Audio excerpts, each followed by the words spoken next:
சென்னை மாதவரம் அருகே பிளாஸ்டிக் கம்பெனியில் பயங்கர தீ விபத்து ஏற்பட்டிருக்கிறது.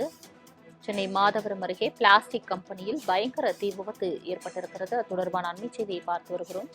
மாதவரம் பகுதியில் 4 குடோன்களில் தீ விபத்து ஏற்பட்டதில் பல லட்சம் ரூபாயிலான பொருட்கள் தீயில் எரிந்து சேதமடைந்திருப்பதாக தகவல் வெளியாகியிருக்கிறது. பிளாஸ்டிக் கம்பெனியில் பயங்கர தீ விபத்தானது ஏற்பட்டிருக்கிறது. அது தொடர்பான காட்சிகளை பார்த்து வருகிறோம். இத்தொடர்பான மேலும் விவரங்களை தருவதற்காக செய்தியாளர் அகமது அலி இணைப்பில் இருக்கிறார். அகமது அலி, வணக்கம். தற்பொழுது மாதவரம் அருகே இருக்கக்கூடிய பிளாஸ்டிக் கம்பெனியில் பயங்கர தீ விபத்து ஏற்பட்டிருக்கிறது. இந்த விபத்து எப்படி ஏற்பட்டது? முழு விவரங்கள் என்ன? வணக்கம் சலோமி. மாதவரம் தபால் பெட்டி அருகே பிளாஸ்டிக் கம்பெனியில் தீ விபத்து ஏற்பட்டுள்ளது. இதில் பல கோடி ரூபாய் பொருட்கள் தீயில் இருந்து நாசமானது குறிப்பிடத்தக்கது.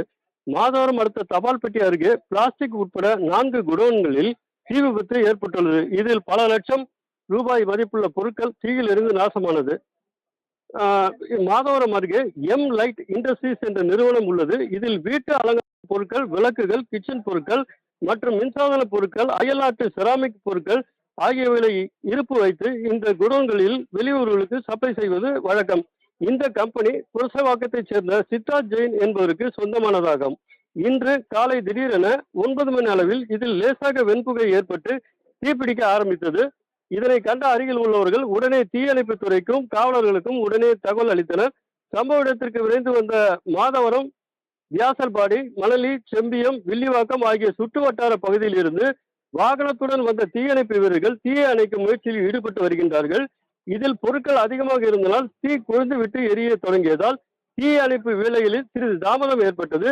தகவல் அறிந்து வந்த குளத்தூர் காவல் மாவட்ட துணை ஆணையாளர் ராஜேஷ் கண்ணன் மற்றும் உதவி ஆணையாளர் ராஜ்பால் மற்றும் போலீசார் உடன் இருந்தனர். இந்த தீ விபத்து எதனால் ஏற்பட்டது என்பது குறித்து மாதவரம் காவல் நிலைய போலீசார் வழக்கு பதிவு செய்து விசாரணை மேற்கொண்டு வருகின்றார்கள்.